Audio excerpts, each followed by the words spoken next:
ঈদ আসবে বলে ঈদটা চলেই গেল। এখন ফাইনাল কাজ হচ্ছে ড্রেসগুলো সুন্দর মতো গুছিয়ে আবার উঠিয়ে রাখা। আমার এতগুলা ড্রেস বোরকাটা জমেছিল ঈদের দাওয়াত খেতে গিয়েছিলাম, তখন অবভিয়াসলি আমি বোরকাই ক্যারি করি। তো আমি এখানে আমার সব জামা কাপড় বের করছিলাম, আমার প্লাস আমার ছোট বেবিটার জামা কাপড়গুলো বের করছিলাম।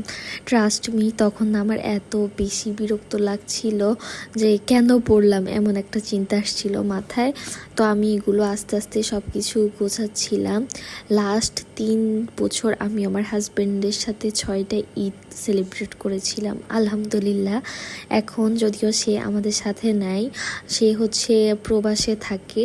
তো এখন আমি আমার ফ্যামিলির সাথে ঈদটা পালন করছি। যদিও প্রত্যেক ঈদে আমি ঈদের দিনই বাবার বাসায় চলে আসতাম, বাট এটা অন্যরকম ফিলিংস লাগে যে হাজব্যান্ডকে ছাড়া ঈদ আসলেই অসম্পূর্ণ মনে হয়। তারপরও আমি কিন্তু ঈদের দিন একটুকু মন খারাপ করিনি বা আমার মন খারাপ হতে দেইনি। আমার কথা হচ্ছে ভাই, ঈদ আসে বছরে 2 বার, এই 2 দিনেই যদি আমি মন খারাপ করে থাকি, মুড অফ করে থাকি, তাহলে কেমন হয়? এখন দেখি ফেসবুকে মানুষ ম্যাচিউরিটি দেখায়, ঈদের দিনও কাঁথা কম্বল নিয়ে শুয়ে থাকে। আমি জানি না এটা ম্যাচিউরিটি নাকি, বাট আমার কাছে ঈদ মানে আনন্দ, ঈদ মানে খুশি। তো ঈদের দিন যতই দুঃখ কষ্ট থাকুক, সব দুঃখ কষ্ট একদিকে, ঈদের দিনটা হচ্ছে আরেক দিকে। তবে একটা জিনিস ভেবে খুবই খারাপ লাগছে, এবার ঈদকে কেন্দ্র করে এত বেশি অ্যাক্সিডেন্ট হয়েছে। প্রত্যেক দিন দেখা যাচ্ছে নিউজ ফিড স্ক্রল করি আর একটা না একটা অ্যাক্সিডেন্ট সামনে আসে। আল্লাহ সবাইকে হেফাজত করুক, সবসময় এই দোয়াটাই করি।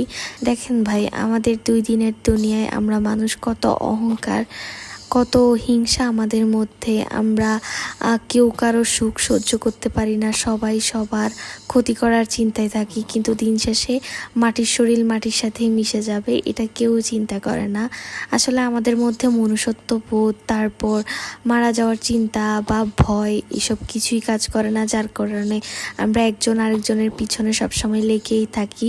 ক্ষতি করার 1% সুযোগ থাকলে সেটাও আমরা ছাড়ি না। যেখানে মা ছেলের বউ বাচ্চা নিয়ে সুখে থাকলে সেটা সহ্য করতে পারে না, ভাই বোনকে ভালো দেখলে সেটা সহ্য করতে পারে না, বা ভাইয়ের বউ ননদকে দেখতে পারে না, ননদ ভাইয়ের বউকে দেখতে পারে না। এই সব কিছু নিয়েই আসলে আমাদের দুনিয়াটা চলছে। সবাই শুধু সবার সুখের মধ্যে নজর দেয় বা কার সংসার কে কখন নষ্ট করবে সেই চিন্তাতেই থাকে। আল্লাহ সবাইকে হেফাজত করুক, এর সাথে আমার সংসারকেও আল্লাহ কিছু ডাইনির চোখ থেকে রক্ষা করুক। এখন অনেক ডাইনির পেছনে জ্বলে উঠবে। যাই হোক, আজকে ভিডিও এখানেই শেষ করছি, দেখা হবে নেক্সট কোনো ব্লগে। ততদিন পর্যন্ত সবাই ভালো থাকবা, পেজে চোখ রাখবা। আল্লাহ হাফেজ।